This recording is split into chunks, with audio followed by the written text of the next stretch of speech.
the vast expanse of the North African desert during the Second World War, a remarkable tale of deception unfolded that would profoundly alter the course of history. This is the story of Operation Bertram, a masterful ploy orchestrated by the Allied forces to outwit the formidable German commander, Field Marshal Erwin Rommel, widely known as the Desert Fox for his cunning maneuvers and rapid advances. Set against the backdrop of the pivotal Second Battle of El Alamein in 1942, Operation Bertram stands as a testament to the power of ingenuity, camouflage, and strategic misdirection in modern warfare, illustrating how psychological elements can be as decisive as physical confrontations. To fully appreciate the significance of Operation Bertram, one must first delve into the dire circumstances facing the British Eighth Army. In the summer of 1942, the North African campaign had evolved into a grueling seesaw of advances and retreats, marked by the unforgiving environmental conditions of the desert, including scorching daytime temperatures that often exceeded 100 degrees Fahrenheit, blinding sandstorms known as Khamsons, and the constant logistical challenges of supplying troops across vast, waterless expanses. Rommel's Afrika Korps, reinforced by Italian allies under various commanders such as Ettore Bastico, had pushed the Allied forces to the brink of collapse. In June, the Axis captured the strategically vital port of Tobruk, a fortress that had withstood previous sieges and advanced perilously close to the Suez Canal, the lifeline of British imperial communications. This thrust not only endangered Egypt, but also threatened the entire Middle Eastern theater, potentially severing crucial Allied supply routes through the Mediterranean Sea, and shifting the global balance of power in favor of the Axis powers. The loss of Egypt could have granted the Axis access to the oil fields of the Persian Gulf, thereby prolonging the war and complicating Allied operations in Europe, Asia, and beyond. In August of that year, General Bernard Law Montgomery, affectionately nicknamed Monty by his troops, assumed command of the Eighth Army amid a series of leadership reshuffles, prompted by earlier setbacks under generals like Neil Ritchie and Claude Auchinleck. Montgomery, a veteran of the First World War, where he had suffered multiple wounds including a severe lung injury, brought a meticulous and methodical approach to warfare. He emphasized thorough preparation, the accumulation of superior firepower, and the boosting of troop morale through personal engagement and clear communication. Determined to arrest Rommel's relentless momentum and orchestrate a decisive counteroffensive, Montgomery recognized that sheer brute force would prove insufficient against Rommel's tactical acumen. The battle-hardened panzer divisions equipped with superior German tanks like the Panzer Mark IV, and the extensively mined defensive positions along the El Alamein line. This defensive line constituted a narrow corridor of desert terrain, roughly 40 miles in width, bounded on the north by the Mediterranean Sea, and on the south by the impassable Qattara Depression, a massive, salt-crusted sinkhole spanning thousands of square miles, that rendered large-scale flanking maneuvers virtually impossible, channeling any attacking forces into predictable and heavily defended paths. Montgomery's comprehensive plan for the offensive, designated as Operation Lightfoot, envisioned a concentrated assault in the northern sector adjacent to the coast. This region provided several strategic advantages, including terrain more conducive to armored warfare with its relatively flat expanses, proximity to secure supply lines emanating from the port of Alexandria, and the potential for supportive naval gunfire from Royal Navy vessels patrolling the Mediterranean. However, attaining the critical element of surprise was essential, given that Rommel's forces were deeply entrenched and benefited from advanced intelligence capabilities, particularly through daily aerial reconnaissance conducted by the Luftwaffe squadrons of Messerschmitt fighters and Junkers bombers. To secure this surprise, Montgomery devised a scheme to conceal the authentic buildup of forces in the north while simultaneously persuading Rommel and his intelligence officers that the principal attack would emanate from the southern sector. It was within this strategic framework that Operation Bertram was conceptualized and executed as the primary tactical deception component. The operation originated from the innovative mind of Brigadier Dudley Wrangell Clark, who directed the British deception unit known as A-Force, an elite organization established early in the war to specialize in strategic misdirection across multiple theaters, including the Middle East and later Europe. Clark's concepts were meticulously refined and tailored to the desert context by Lieutenant Colonel Charles Richardson, a pivotal figure in Montgomery's operational planning staff. Operation Bertram served as a complement to another concurrent deception initiative, Operation Treatment, which concentrated on broader strategic misdirection aimed at postponing Axis anticipations of the offensive's timing. Collectively, these operations represented a sophisticated layered approach to psychological warfare, drawing inspiration from historical precedents such as the ancient Trojan horse stratagem, the ruses employed by Sun Tzu in his seminal work The Art of War, or more contemporary examples from the First World War, where dummy trenches and artillery positions had been utilized to mislead enemy observers and artillery spotters. The designation Bertram itself carried an air of understated British humor, possibly alluding to a fictional or innocuous character. But the operation's implementation was a highly complex and resource-demanding undertaking that required unprecedented coordination. Under the guidance of Major Jeffrey Barkas, the director of the Middle East Command Camouflage Directorate, a diverse team of artists, filmmakers, engineers, architects, theater designers, and enlisted soldiers converted the stark desert landscape into an elaborate theater of illusions.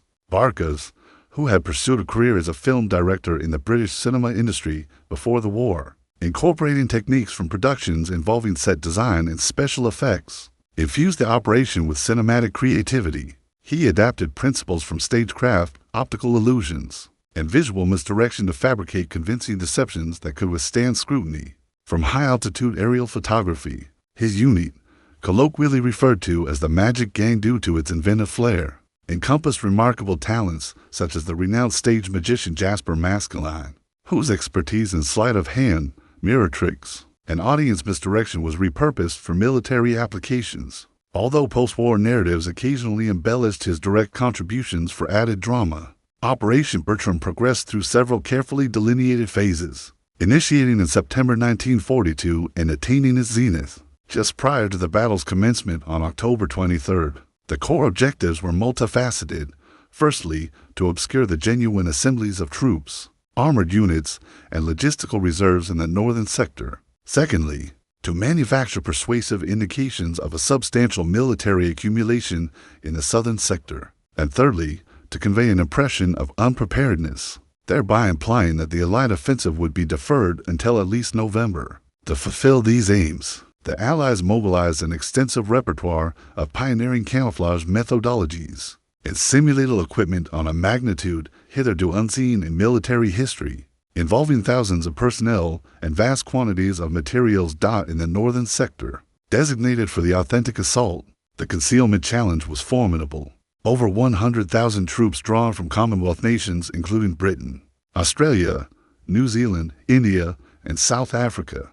Approximately 1,000 tanks encompassing models such as the American-supplied Sherman and Grant variants, and colossal stockpiles of ammunition, fuel, water, and rations necessitated invisibility from vigilant eyes. Traditional camouflage netting, effective in verdant or urban settings, fell short against the acute observations of Luftwaffe pilots executing routine reconnaissance over the monotonous desert flats. In countermeasure, Barkas's innovators engineered devices termed sunshields, foldable structures fashioned from canvas, stretched over plywood frames, engineered to transmute the distinctive profiles of tanks into those of mundane lorries or transport trucks. For instance, a Crusader tank, a staple of British armored contingents with its low-slung turret and track chassis, could be shrouded in mere minutes to emulate a 3-ton supply vehicle, augmented by painted fox shadows on the canvas, artificially imprinted tire tracks in the adjacent sand, and even simulated exhaust vents to imply vehicular operation. During the pivotal 2 nights preceding the offensive, authentic tanks were covertly repositioned into sites formerly held by decoys, with the sunshields sustaining the facade of unaltered logistical hubs. The obfuscation of supply depots constituted another intricate conundrum. Thousands of tons of indispensable materiel, comprising artillery projectiles, petrol containers, canned provisions, and medical supplies, demanded concealment amidst the exposed terrain. The camouflage specialists resolved this by excavating slit trenches elongated, shallow excavations and arranging the crates and barrels within them systematically. These were subsequently overlaid with netting tinted to match the sandy hues, embellished with indigenous flora like sparse camel thorn shrubs, or dispersed boulders to integrate flawlessly with the ambient landscape. From an overhead vantage, these covert repositories manifested as innocuous topographic variations or ephemeral shadows amid the dunes, water conveyance pipelines, indispensable for hydrating the army in an environment where dehydration and heat exhaustion loomed as perpetual hazards, received analogous treatment. An actual pipeline extending northward was interred beneath the sand or veiled with netting, whereas a spurious counterpart was erected southward employing discarded petrol tins concatenated. To replicate pipe segments, construction squads advanced at a calibrated tempo, and for verisimilitude, they fabricated sham pumping facilities equipped with mock apparatus, even orchestrating controlled minor detonations or fluid spills to intimate active labor, discernible to adversarial reconnaissance. Transitioning to the southern sector, the deception endeavors escalated in intricacy and inventiveness. The intent was to conjure an entire illusory army corps, replete with the semblance of tens of thousands of soldiers and ancillary components, to divert Rommel's reserve formations from the northern arena and attenuate his defensive potency. Decoy tanks were manufactured in ateliers proximate to Cairo, leveraging accessible resources like palm fronds for skeletal structures and canvas sheets over timber frames to duplicate the contours of bona fide armored vehicles, such as the Valentine Infantry tank or the Matilda with its heavy armor plating. Hundreds of these counterfeits were fabricated and conveyed to the forefront under nocturnal veil, to evade scrutiny, complementing the canvas replicas. Inflatable rubber archetypes derived from antecedent British deception trials were utilized, albeit the canvas iterations demonstrated greater robustness against the abrasive desert gales and particulate erosion. Fictitious artillery emplacements were assembled from obsolete gun tubes, salvaged metallurgy, and ad hoc elements, arrayed in credible battery configurations with excavated firing depressions, command shelters, and ammunition heaps to imitate functional gun batteries capable of delivering barrages. To endow these inert dummies with vitality and plausibility, dedicated squads periodically relocated them, engendering observable dust plumes interpretable as troop displacements from distant observations. Wireless communications assumed a vital function in this charade, pursuant to the subsidiary operation dubbed Canwell. Spurious radio dispatches were emanated from hypothetical units in the South. These broadcasts, intentionally ciphered in codes ascertained to be penetrated by Axis signals intelligence, via the Enigma machine decrypts indirectly aiding Allied planning, deliberated contrived narratives encompassing supply deficiencies, mechanical failures, and rehearsal postponements, all buttressing the storyline of an imminent Southern onslaught slated for November. Operators even mimicked dialogues among phantom officers, lamenting tardy reinforcements or logistical impediments, to further entrench the ruse within the cognizance of intercepting German analysts stationed at listening posts in Tripoli or Berlin. Montgomery's resolute emphasis on the operation's magnitude propelled Bertram beyond preliminary conceptions. Upon Barca's proposing decoys commensurate with 2 brigades, Montgomery mandated a corps-level fabrication, embodying roughly 30,000 personnel, several hundred conveyances, and concomitant infrastructure. This amplification required prodigious logistical orchestration, encompassing the consignment of over 4,000 tons of camouflage accoutrements from Britain, via maritime convoys navigating U-boat-perilous Atlantic and Mediterranean routes. The operation incorporated 7 discrete sub-operations, each addressing particular facets such as the erection of sham rail termini with emulated tracks, and locomotives fashioned from crates and tarpaulins, spurious aerodromes replete with decoy aircraft constructed from lumber and fabric to lure Luftwaffe strikes elsewhere, and even a bogus divisional command center adorned with tents, station vehicles, undulating banners, and laundry cords strung betwixt poles to intimate routine occupancy and diurnal activities, complete with staged campfires emitting smoke at twilight dot as October unfolded. Intelligence from Axis aerial surveillances commenced aligning with the Allied fabricators' designs. Luftwaffe aviators, piloting reconnaissance sorties in their Focke-Wulf FW-189 or Heinkel He-111 aircraft, assiduously documented the ostensible southern accretion, observing the languid elongation of the decoy pipeline and construing it as testimony to deferred readiness. Rommel, afflicted by health ailments including hepatic complications aggravated by the desert's rigors and incessant stress, had provisionally repatriated to Germany for convalescence, entrusting his adjutant, General Georg Stumm, with command. Swayed by the misleading intelligence, Stumm apportioned approximately half of the extant armored contingents to the southern quadrant, incorporating the prestigious 21st Panzer Division, outfitted with upgraded Panzer Mark III specials, thereby enfeebling the northern bulwarks where the veritable onslaught would materialize. The apogee of these exertions materialized on the eve of October 23, 1942, when the painstakingly fashioned Mirage was precipitously dismantled. A resounding artillery fusillade erupted from over 900 cannons aligned along the frontage, illuminating the nocturnal desert firmament with incessant flashes and detonations evocative of a cataclysmic pyrotechnic spectacle. This bombardment, among the most vehement of the conflict and expending over 1 million projectiles in the inaugural 20 minutes, pulverized Axis vanguard emplacements and forged breaches in the minefields. For the progressing infantry, formations from assorted Commonwealth realms, New Zealand divisions renowned for their tenacity, Australian brigades with their storied resilience from Tobruk, South African engineers specializing in mine clearance, Indian regiments contributing vital manpower, and British infantry providing the backbone advanced under the aegis of the shelling, traversing the infamous Devil's Gardens, expansive mine belts harboring over 3 million anti-personnel and anti-tank devices sown by both adversaries, sappers armed with rudimentary metal detectors, probing bayonets and unflinching resolve, cleared corridors amid hostile fire, exemplifying extraordinary valor that garnered numerous decorations including Victoria Crosses. Succeeding the infantry, armored phalanxes surged through the apertures,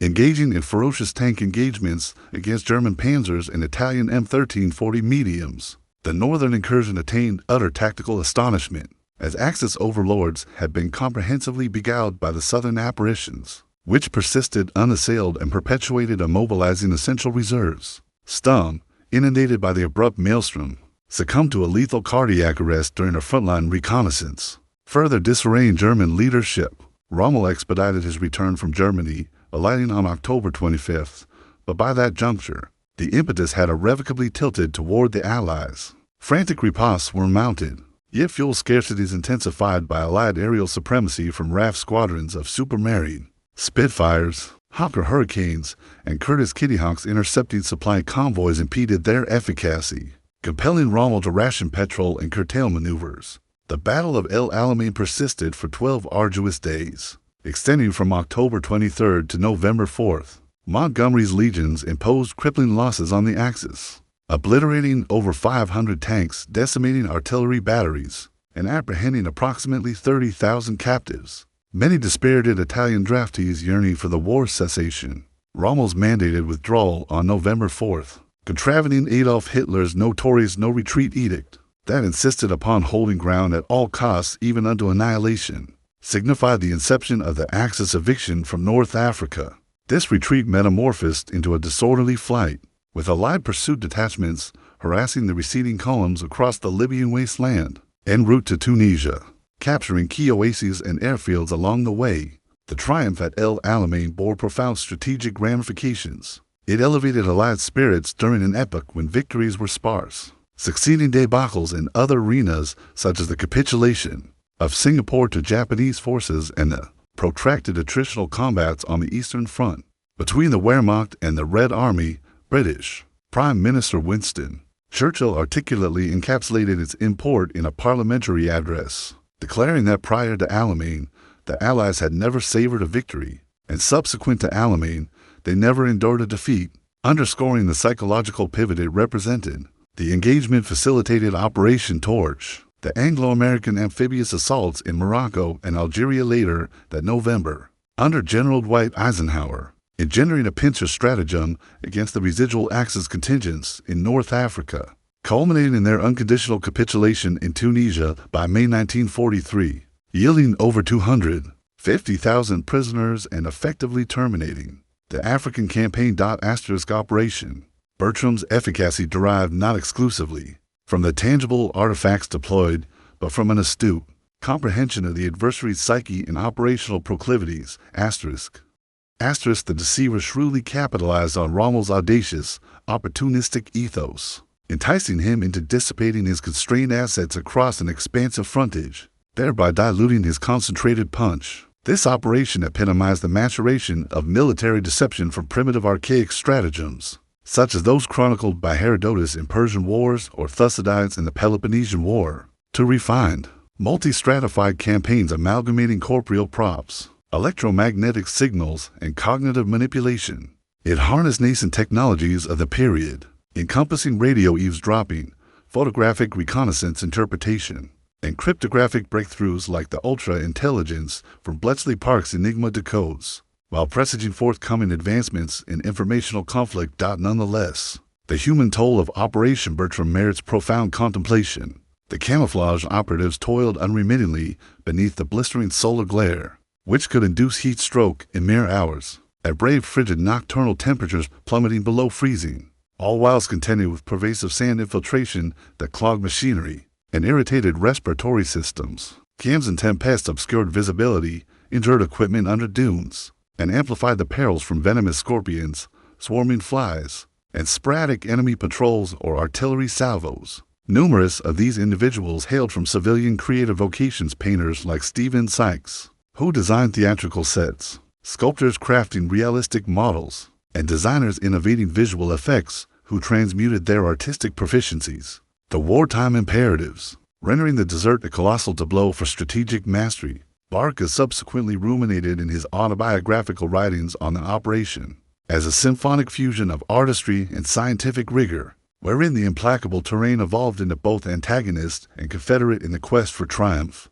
In hindsight, Operation Bertram exemplifies how inventive cognition can decisively sway conflict outcomes, proffering enduring precepts for military tacticians. Its paradigms influenced ensuing deception ventures, most conspicuously Operation Bodyguard enveloping the D-Day invasions in Normandy in 1944, wherein analogous methodologies including phantom armies, under General George Patton's fictitious command, inflatable tanks paraded in Kent, and spurious radio chatter misled German Supreme Command regarding the incursion's locus, persuading them that the primary thrust would target Pas-de-Calais instead of Normandy's beaches. These affinities highlight the perennial utility of deception within military doctrine. From antiquity to the present. In contemporary epochs, the doctrines of Operation Bertram reverberate in modern warfare, where sophisticated apparatuses like unmanned aerial vehicles, satellite imagery, cyber intrusions, and artificial intelligence necessitate even more intricate countermeasures,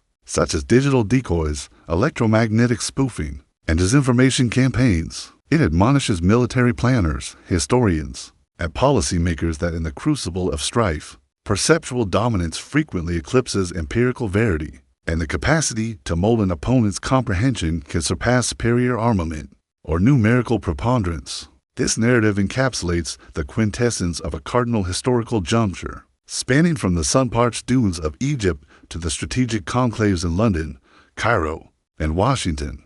Operation Bertram incontrovertibly demonstrated that certain paramount battles are contested and secured not via overt engagements with ordnance and infantry, but through the nuanced crafts of shadows, phantasms, and dexterous artifice, indelibly inscribing this saga of desert duplicity into the chronicles of military annals. To augment this exposition with broader historical milieu, it behooves one to scrutinize the genesis of the North African campaign in amplified detail. The theater materialized as a ramification of Italy's imperial aspiration under Benito Mussolini, who aspired to aggrandize his dominion in Africa subsequent to the subjugation of Ethiopia. In the mid-1930s, in September 1940, Italian legions invaded Egypt from the Libyan colony, intent on commandeering the Suez Canal and converging with other Axis possessions in East Africa. Nonetheless, the British Western Desert Force, commanded by General Richard O'Connor, inaugurated a counterstroke in December denominated Operation Compass, which yielded astonishing triumphs, ensnaring over 130,000 Italian captives, demolishing 10 divisions, and penetrating profoundly into Libya to Beta Fahm. This nascent success proved ephemeral, as reinforcements were redirected to buttress Greece against an Italian incursion, attenuating British postures and enabling Axis resurgence. Rommel's advent in February 1941, accompanied by the nascent Afrika Korps comprising the Panzer divisions, inverted the momentum. His inaugural offensive in March recaptured substantial terrain, beleaguering Tobruk and propelling to the Egyptian frontier at Hafaya Pass, dubbed Hellfire Pass for its ferocious combats. Subsequent engagements, including Operation Battle Axe in June and Operation Crusader in November 1941, alleviated Tobruk, but faltered in expelling Rommel conclusively, with both flanks incurring grievous attrition in men and materiel.